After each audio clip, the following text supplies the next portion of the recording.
요한복음 4장 말씀 중심으로 예수님과 여인의 대화라는 제목의 말씀으로 하나님 말씀 나누도록 하겠습니다. 우린 지난주에 율법 교사를 통해서 나의 이웃이 누구인가 라는 질문을 들었습니다. 나 중심적으로 이웃을 만들려고 하는 것이죠. 우리 예수님은 강도 만나서 죽어가는 사람을 통해서 강도 만나서 피 흘리고 죽어가는 사람의 이웃이 누구인가 말씀했습니다. 여러분, 제사장도 종교인이었지만 사람이 죽어가는데 모른 척하고 지나갔습니다. 레위인도 성소에서 봉사하는 사람이었지만은 사람이 죽어가는데 모른 척하고 지나갔습니다. 여러분, 우리가 그리스도인이지만은 사람이 죽어가는데 모른 척하고 지나갈 수 있다는 거예요. 죄로 인하여 사람들이 죽어가고 있는데 모른 척할 수 있죠. 사망, 죽음에서 사람들이 죽어가고 있는데 모른 척할 수 있습니다. 사단, 마귀, 귀신, 악령에 의해서 사람들이 시달리고 어려움을 겪고 있는데 우리가 모른 척할 수도 있다는 것입니다. 그러니까 강도 만나서 죽어가는 자의 이웃은 자비를 베푼 자, 선한 행위를 한 자, 그를 도와준 사마리아 사람이 선한 이웃이었다 라는 것이 지난주의 말씀입니다. 오늘은 예수님과 여인의 대화를 통해서 우리가 대화를 늘 하는데 예수님은 사마리아 여인과 어떤 대화를 하셨고 그 대화의 결국이 누구를 드러내는 대화여야 하는가, 우리가 오늘 말씀을 통해서 살펴보도록 하겠습니다. 오늘 본문 요한복음 4장 3절 4절 우리 다 함께 합독해 보겠습니다. 시작. 유대를 떠나사 다시 갈릴리로 가실새 사마리아를 통과하여야 하겠는지라. 아멘. 여러분, 지명이 세 군데가 나옵니다. 유대, 갈릴리, 사마리아. 우리나라를 도로 굳이 구분해 보면 여러분이 다 아시는 내용입니다만 맨 아래에는 전라남도가 있고 경상도가 있죠. 그 위에는 충청도라는 도가 있습니다. 그리고 이쪽에는 경기도가 있어요. 그리고 이쪽에는 강원도가 있죠. 그리고 서울특별시가 이렇게 있습니다. 이스라엘을 크게 세 가지 도로 나눌 수 있습니다. 맨 아래 유대도가 있습니다. 맨 아래 유대도. 그리고 가운데는 사마리아도입니다. 사마리아도. 맨 위에는 갈릴리도가 있습니다. 그러니까 갈릴리 사람들이 예루살렘 유대도로 가려면 사마리아를 거쳐서 가야 되고, 예루살렘 유대 사람들이 갈릴리로 가려면 중간에 사마리아도를 거쳐 가야만 합니다. 나중에 설명하겠습니다만은 어떤 이유에서인지 갈릴리도에 있는 사람들은 사마리아를 거쳐 가지 않습니다. 유대도에 있는 사람들은 사마리아를 거쳐서 갈릴리로 가지 않습니다. 그 이유는 조금 후에 말씀드리겠습니다. 근데 우리 예수님은 특별한 목적을 가지시고 일부러 유대도에서 사마리아 도를 거쳐서 갈릴리 도를 향하여 가시는 거예요. 오늘 우리 예수님은 왜 잃어버린 땅, 사람들이 상종하지 않는 그곳 사마리아를 거쳐서 가시는지 오늘 말씀을 통해서 살펴보도록 하겠습니다. 여러분이 꼭 기억하세요. 유대도, 사마리아도, 갈릴리도 이렇게 있다는 걸 기억하시면 되겠습니다. 오늘 본문의 내용은 수가라고 하는 동네 야곱의 우물에서 이루어지게 됩니다. 5절, 6절 제가 봉독해 볼게요. 사마리아에 있는 수가라 하는 동네에 이르시니. 장소는 사마리아 수가라고 하는 동네구나.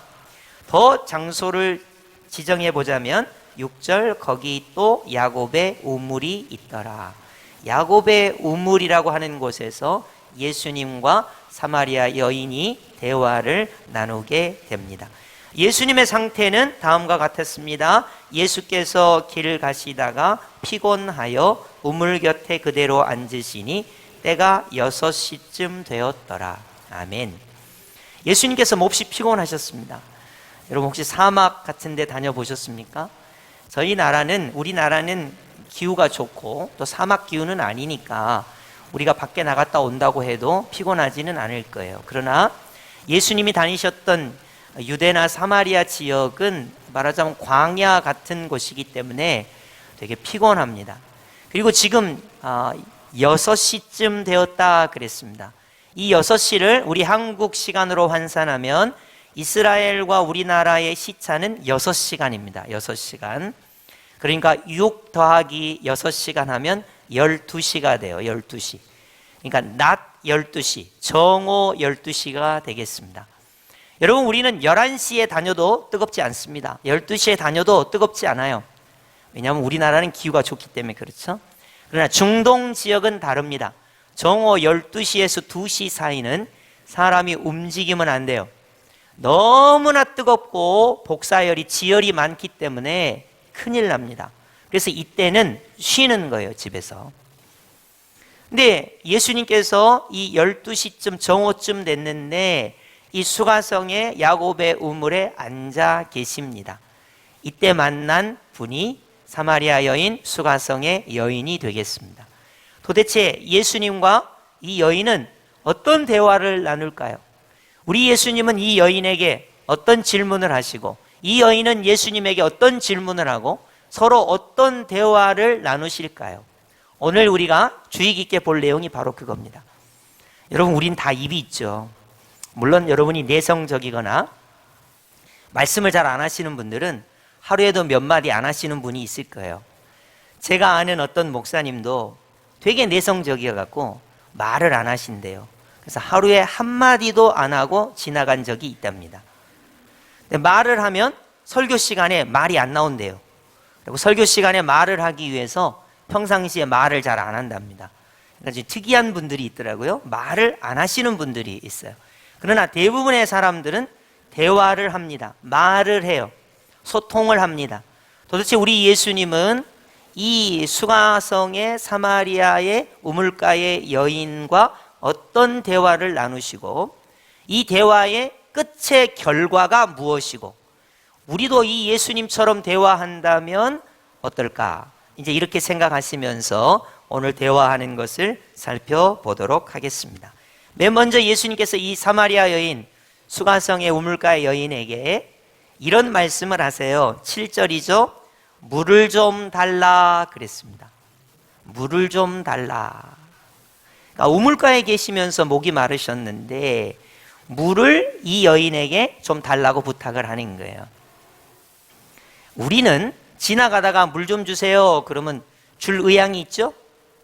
남자든 여자든 누가 목마르니까 물 좀 줘요, 우리 집에 와서 누가 하면 물을 줄 의향이 있습니다. 그러나 중동 지역은 좀 다릅니다. 물론 우리나라도 남녀 칠세가 유별해서 좀 구분하는 그런 경향이 있습니다만은 중동 지역, 고대 근동 지역은 남자 성인이 여인에게 말을 건다든지 서로 접촉하는 것이 엄격하게 금지가 되어 있습니다. 그러니까 예수님께서 일부러 이 여인에게 물을 좀 주세요 하고 말을 건 거예요. 웬만하면 남자 성인이 여인에게 말을 걸지 않습니다. 그러면 이게 이제 조금 어떻게 보면 좀 그 관습상 좀 옳은 것은 아니죠. 근데 예수님께서 일부러 이 여인에게 말을 걸었습니다. 물을 좀 달라고 했습니다. 그랬더니 9절에 이 여인이 대화를 합니다. 이렇게 대화를 하죠. 당신은 유대인으로서 어찌하여 사마리아 여인인 나에게 물을 달라 하나이까? 여러분, 이 9절을 읽으면서 여인이 친절하게 대답한 것 같으세요? 퉁명스럽게 대답한 것 같으세요? 짜증나게 대답한 것 같으세요? 신경질 섞인 반응으로 대답한 것 같으세요? 어때요? 기쁘게 대답한 것 같으세요? 아니면 조금 기쁘지는 않은데 표현이 조금 예수님이 들으시기에 거리끼는 표현 같이 들리죠, 여러분도? 다시 제가 읽어볼게요. 당신은 유대인으로서 어찌하여 사마리아 여인인 나에게 물을 달라 하나이까? 이랬단 말이에요. 그러니까 예수님 부드럽게 물 좀 주세요 그랬으면 여기 드십시오 이러면 되는데 사마리아 여인인 나에게 어찌하여 물을 달라고 합니까? 답이 곱게 간 것은 아닙니다. 우리가 대화를 할 때 내가 부드럽게 이야기하는데 상대방이 부드럽지 않게 대답할 때가 있습니다. 그럼 우리가 조금 상처를 받죠. 나는 부드럽게 이야기했는데 저쪽에서 부드럽게 말을 하지 않는 거예요. 우리 예수님은 이 여인을 긍휼히 여기시고 불쌍히 여기시고 그 영혼을 구원하고자 하는 자세를 가지셨기 때문에 이 여인이 조금 퉁명스럽게 또 짜증 섞인 억양으로, 사실 이 여인의 삶을 우리가 보면 이 여인이 짜증이 있을 수밖에 없어요. 나중에 보면 알아요. 이 여인이 예수님께 그렇게 대답을 했습니다. 유대인으로서 어찌하여 사마리아 여인인 나에게 물을 달라 하나이까? 왜냐? 유대인은 사마리아 사람을 상종하지를 않았기 때문입니다. 뭐 때문에 그런가? 이전에도 말씀드렸습니다마는 북이스라엘이 아수르라고 하는 나라에 기원전 722년에 멸망을 당합니다. 아수르가 두 가지 정책을 펴요. 하나는 혼혈 정책이고 또 하나는 종교 혼합 정책입니다. 그러니까 피를 섞어버리는 거예요. 타 민족을 사마리아 지역으로 이주를 시킵니다. 그러면 유대인과 타 민족이 결혼을 하게 되죠. 그러니까 피가 섞여서 혼혈이 되게 됩니다. 또 이방 종교와 혼합을 시켜요. 그래서 사마리아 사람들은 크게 두 가지 단점이 있어요. 하나는 피가 섞였다는 거하고 또 하나는 종교가 혼합됐다는 거예요. 하나님을 믿기도 하면서 우상도 섬기는 이런 묘한 것이 됐습니다. 그러다 보니까 유대인들이 사마리아 사람들을 아주 싫어했습니다. 상종을 하지 않습니다. 그래서 유대도에서 갈릴리 도로 갈 때 편하게 사마리아 도를 통과해서 가면 되는데 빙 둘러서 갑니다. 갈릴리 도에서 유대도로 갈 때 사마리아 도를 통과해서 가면 편한데 빙 둘러서 가요. 근데 예수님은 굳이 사마리아를 향하여 가셨고 이 여인을 만나시고 대화를 하시고 있습니다. 예수님께서 이 여인과 대화 속에서 하시고자 하는 내용은 이것입니다. 우리 다 함께 10절 한번 볼까요? 10절. 자, 제가 봉독해 드리겠습니다. 그가 생수를 내게 주었으리라, 요 말을 하고 싶었던 거예요. 사실 이 여인은 이유가 있습니다. 12시 정오에 아무도 뜨거워서 다니지 않는 이 시간에 사람을 피해서 12시에 물을 뜨러 나온 이유가 있어요. 근데 그 이유는 아직 드러나진 않았습니다. 무슨 이유 때문에 이 여인은 과연 사람이 인적이 드문 12시에 물을 뜨러 나왔을까요? 예수님은 생수를 주었으리라. 12절에 보면 당신이 야곱보다 더 크니까 이런 질문을 합니다. 여기 야곱의 우물인데 생수를 준다는 당신, 예수 당신이 야곱보다 큽니까? 라고 이 여인이 질문을 하는 것을 볼 수가 있습니다. 여러분, 우리 예수님의 대답은 이것입니다. 내가 주는 물은 그 속에서 영생하도록 솟아나는 샘물이 되리라 라는 대답입니다. 너 목말라서 우물가에 물 들어왔지? 너 이 물을 먹으면 또 목말라. 그러나 예수님이 주는 물을 마시면 목마르지 않아. 영원히 목마르지 않아. 영생하도록 솟아나는 샘물이 너 심령 가운데 있을 거야. 예수님께서 말씀하시고 있는 거예요. 이런 대화를 하고 있다는 거예요. 우리 예수님은 왜 생수에 대해서, 물에 대해서 이 여인에게 대화하시는 걸까요? 이제 상황이 이런 거예요. 16절 보시면 가서 내 남편을 불러오라. 갑자기 남편 이야기가 나와요. 남편 이야기가 나옵니다. 보니까 이 여인이 결혼을 5번을 했어요. 그러니까 전 남편이 5명이에요. 깜짝 놀라셨죠, 여러분도? 웬만하면 남편이 5명이 되기가 어렵습니다. 근데 6번째 같이 사는 사람도 살기는 살지만 결혼해서 사는 건 아니에요. 그러니까 동네 사람들이 다 아는 거예요. 아무개집은 5번 결혼하고 6번째는 결혼도 안 하고 살고 있다니. 그러면서 우물가에서 서로 그 집을 비난하는 거죠. 우리 식으로 하면 이래요. 용서하고 드렸어요. 뭐 팔자가 기구하다느니, 그렇게 살면 안 된다느니, 그 사람한테 물들면 안 되니까 접촉을 하지 말라느니, 이러면서 별소리를 다 하면서 우물가에서 여인들이 그렇게 하니까 이 여인이 동네가 창피해서, 민망해서, 사람 보기가 싫어서, 상처를 너무 많이 받아서, 여러분 그렇지 않아도 남편이 5이니까 행복해 보려고 좋은 사람 만나서 가정생활 하려고 결혼했는데 실패를 5번 하다 보니까 얼마나 마음의 상처가 많겠어요. 근데 사람들은 오히려 우물가에 모여서 그걸로 가십거리를 삼고 씹어대니까 이 여인이 사람이 싫은 거예요. 그래서 아무도 없는 12시에 뜨거운 시간에, 이 시간에 물 뜨러 나온 사람은 정신이 이상한 사람이니까, 아무도 물을 뜨러 나오지 않으니까 사람 보기 싫어서 물은 뜨러 나와야 되는데 그 시간에 이 여인이 물을 뜨러 나온 거예요. 그러니까 이 여인의 고민은 뭐냐면, 어떻게 하면 물을 좀 안 뜨러 가볼까? 어떻게 하면 저렇게 나를 싫어하고 미워하는 저 사람들을 안 볼 수가 있을까? 이게 이 여인의 고민이었던 거죠. 그러니까 예수님께서 대화를 하실 때 물을 달라서부터 시작해서 예수님이 주는 생수를 마시면 영원히 목마르지 않는다는 말을 탁 하니까 이 여인이 흥미가 생기기 시작한 거예요. 자기는 물이 지금 고민이거든요. 우리 예수님께서 남편을 데려오라 이렇게 하니까 이 여인의 가장 고민의 근접점에 도착하게 된 거예요. 남편 문제가 이 여인에게 있어서는 너무나 안타까운 문제였던 거죠. 우리 예수님께서 남편을 데려오라. 그러니까 이 여인이 뭐라고 하냐면, 남편이 없습니다. 슬쩍 뭉갰어요. 어떻게 처음 본 사람에게 내가 결혼 한 번 이렇게 했고, 2번 이렇게 했고, 3번 이렇게 했고, 4번 이렇게 했고, 5번 이렇게 했고, 다 실패해갖고 6번째 지금 결혼 생활을 하고 있다, 이런 말을 어떻게 하겠어요? 못하죠. 그러니까 슬쩍 남편이 없습니다 이랬어요. 여러분, 우리 예수님께서 어떻게 지혜롭게 하셨나 한번 볼까요? 18절입니다. 우리 다 함께 합독해 보겠습니다. 시작. 너에게 남편 5이 있었고 지금 있는 자도 내 남편이 아니니 내 말이 참되도다. 아멘.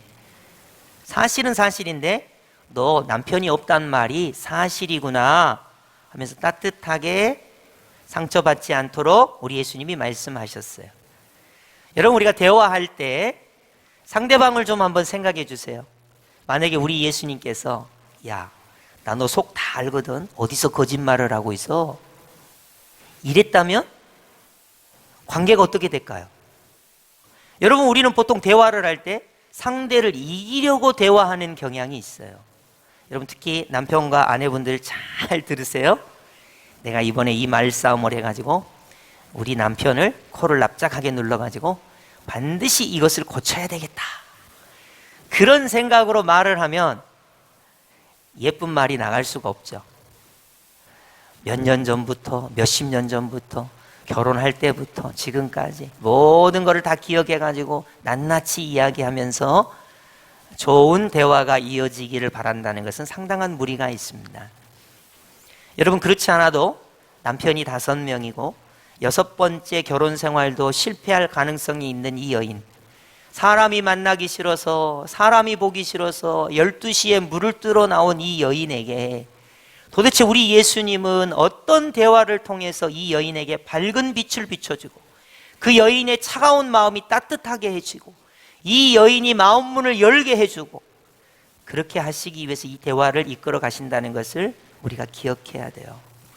여러분, 어떤 사람과 대화를 할 때 내가 나누는 이 대화가 그 사람의 마음을 얼어붙게 한다든지, 그 사람이 나에게 멀어지게 한다든지, 그 사람의 마음속에 화를 돋군다든지, 그러기보다는 우리는 예수님처럼 대화를 할 때 그 사람의 형편을 살피고 그 사람을 따뜻하게 해주고 그 사람의 마음 문이 열리게 하고, 그리고 우리 예수님과 이 여인의 대화의 끝에 이 여인이 변화되는 것이 보여요.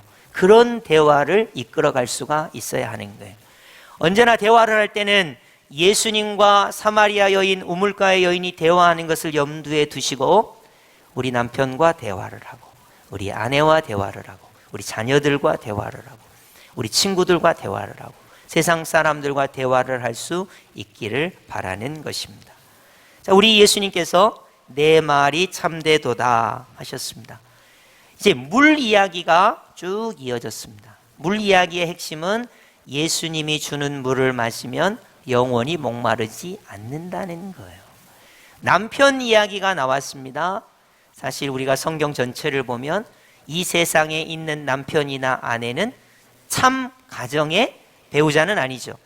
우리 예수님이 우리의 신랑이 되세요. 남자인 저도 예수님이 저의 신랑. 여인인 여러분도 예수님이 나의 신랑, 그렇게 되는 거예요. 그러니까 예수 그리스도가 나의 영원한 신랑이다 라는 내용이 내포되어 있습니다. 그리고는 이제 예배에 관한 이야기로 이야기가 흘러갑니다. 여러분, 우리가 사람들 만나면 요즘도 이야기 많이 하죠. 요즘 뉴스를 보면 난방비 이야기, 전기요금 이야기가 굉장히 많이 나와요. 그러잖아요. 뭐 물가가 막 올랐다, 그런 얘기가 많이 나오고, 난방비가 많이 나온다, 전기요금이 많이 나온다, 그런 얘기가 되게 많습니다. 여러분 사람들이 이야기하다 보면 이런저런 얘기를 하는데, 예수님과 여인의 대화도 마찬가지예요. 처음에는 물 이야기, 두 번째는 남편 이야기, 세 번째는 예배의 장소 이야기입니다. 한번 볼까요? 20절입니다. 우리 조상들은 이 산에서 예배하였는데 당신들의 말은 예배할 곳이 예루살렘에 있다 하더이다, 그랬습니다. 갑자기 예배 얘기가 나와요. 상황은 이런 겁니다. 사마리아 사람들이 피가 섞였잖아요. 혼합 종교가 됐잖아요. 예루살렘에 가서 예배하고 싶은데 유대인들이 받아주질 않아요. 너희들은 피가 섞였잖아. 너희들은 혼합 종교잖아. 어디 예루살렘에 와서 예배 드리려고 그래? 저리 가! 하고 쫓아냈어요. 그래서 사마리아 사람들이 예배하는 장소가 따로 있습니다. 여러분, 거기 이 산 밑에다가 한번 써보시겠어요? 그리심산, 그리심산, 그리심산이에요. 그래서 사마리아 사람들은 그리심산에서 자기들끼리 예배를 드립니다. 그러니까 사마리아 사람들은 고집이 있어서 사마리아 사람들은 그리심산에서 예배 드리는데 예루살렘에서 예배 드리면 안 돼. 그리심산에서 예배 드려야 돼. 유대인들은 그리심산은 안 돼. 예루살렘에서 예배를 드려야 돼. 그렇게 말하는 거예요. 그럼 우리는 어떡할까요? 여기 이스라엘이 아니라 그리심산도 없고 예루살렘도 없는데, 여기는 둔덕동이거든요. 대한민국 전라남도 좌수용로, 여수시 좌수용로 522번지인데 여기서 예배 드리면 안 된다는 거예요. 장소의 문제가 대두되는 거죠. 사마리아 사람들은 그리심산에서, 유대인들은 예루살렘에서 예배 드려야 된다는 거예요. 이게 이 여인의 고민이었어요.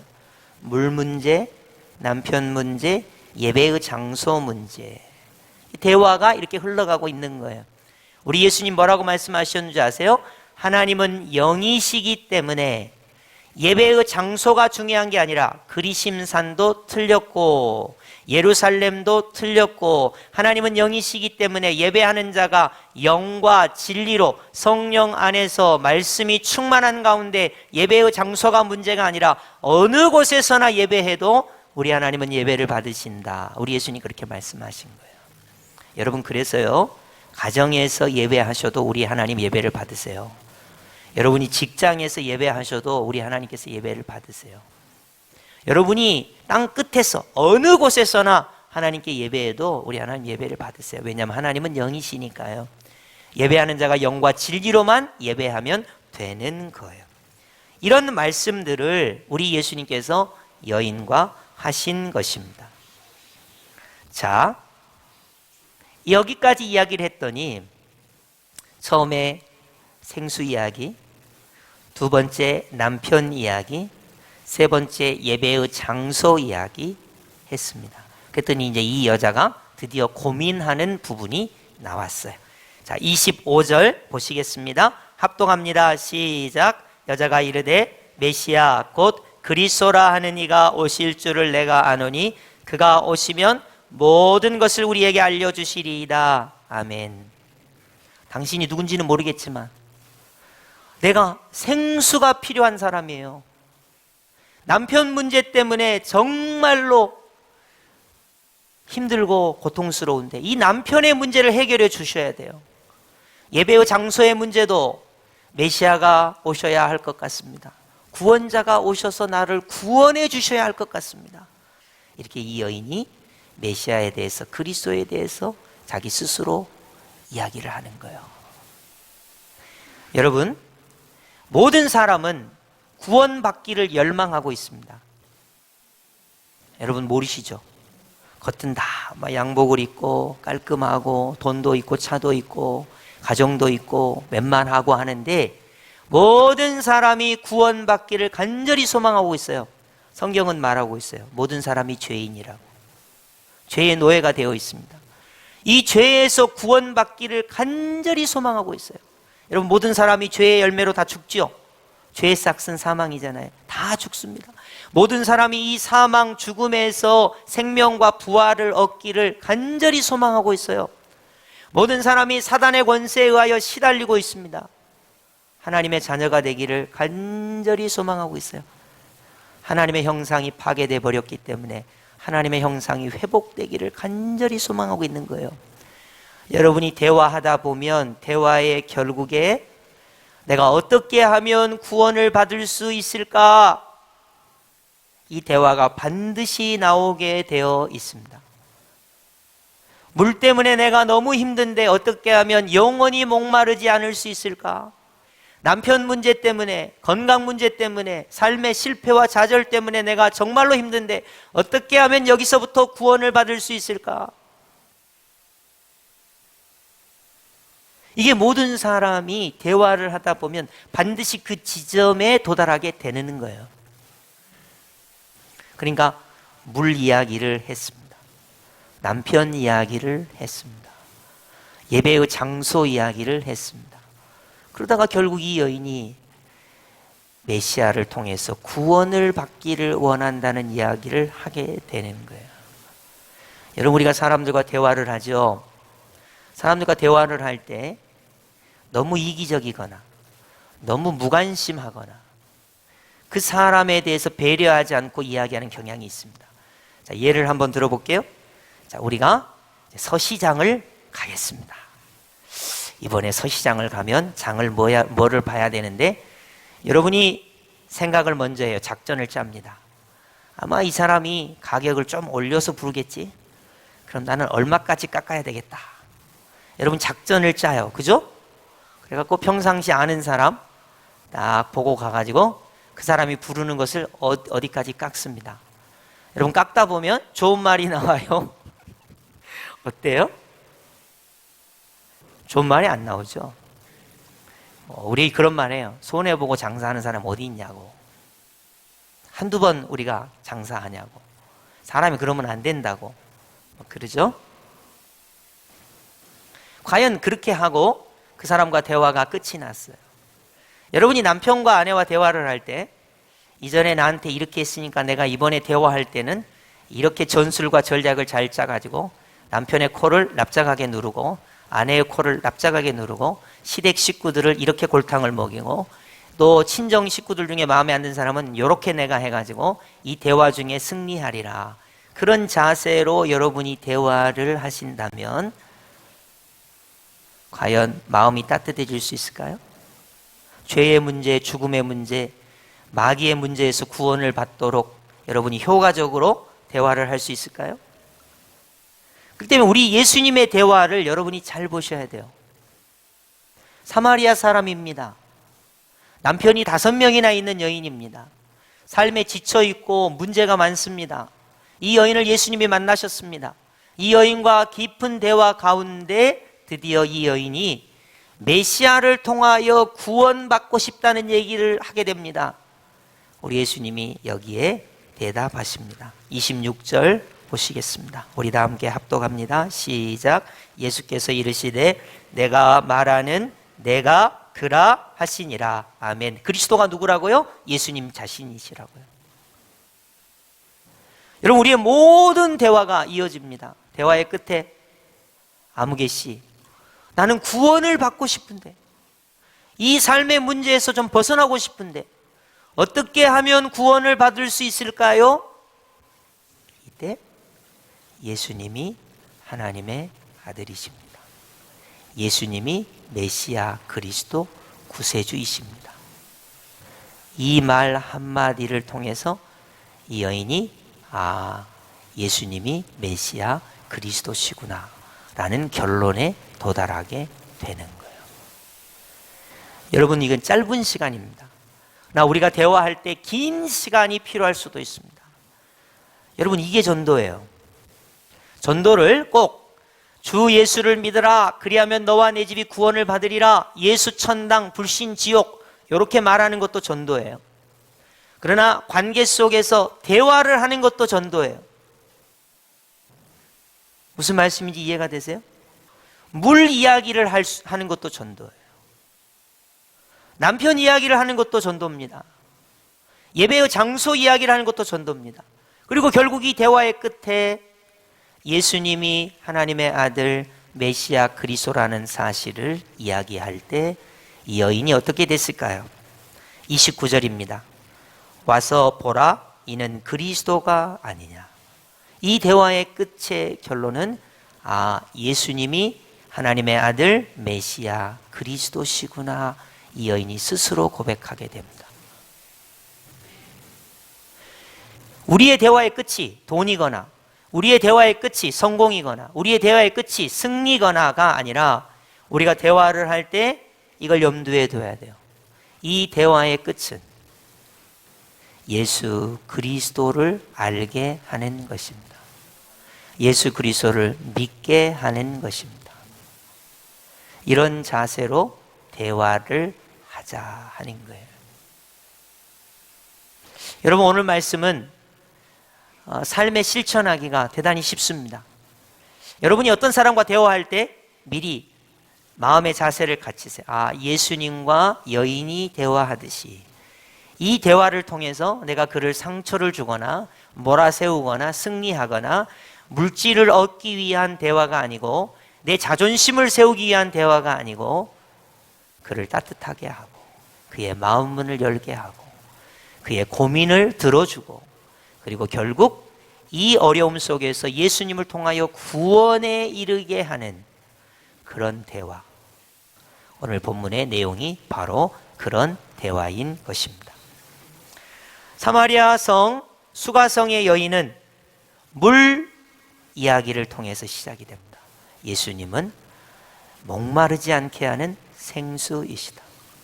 남편 이야기가 계속 이어집니다. 예수님만이 진정한 우리의 신랑이 되셔요. 그리고 예배의 장소를 이야기합니다. 하나님이 영이시기 때문에 영과 진리로 예배하면 어느 곳에서나 예배할 수 있습니다.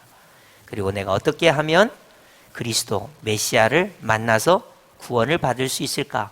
이 대화에 우리 예수님 자신이 하나님의 아들 메시아 그리스도라고 대화하심으로 마침내 이 여인이 예수님이 그리스도이신 것을 믿게 되는 것입니다. 여러분, 우리가 남편과 대화할 때 이런 태도를 가져야 되지 않겠습니까?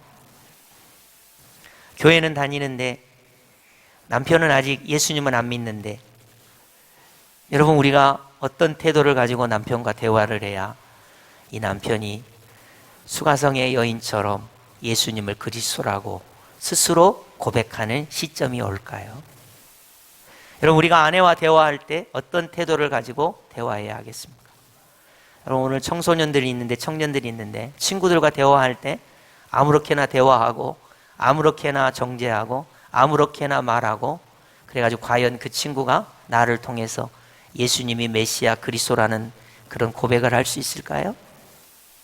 적어도 우리가 어떤 대화를 할 때 나에게 있는 이 샬롬, 예수님을 통하여 구원받은 이 샬롬이 상대방에게 흘러가게 한다면 그것은 대화를 통해서 이루어지는 것입니다. 오늘 말씀을 여러분이 잘 기억하시고 삶에 적용하실 때 그래, 이제 나는 예수님처럼 사마리아의 수가성의 여인처럼 여인과 대화하는 것처럼 대화의 끝이 예수님이 하나님의 아들 메시아 그리스도이심을 드러나게 하고 그가 고백하게 하는 그런 대화를 하리라. 이런 결단이 있기를 예수님의 이름으로 축복합니다. 아멘.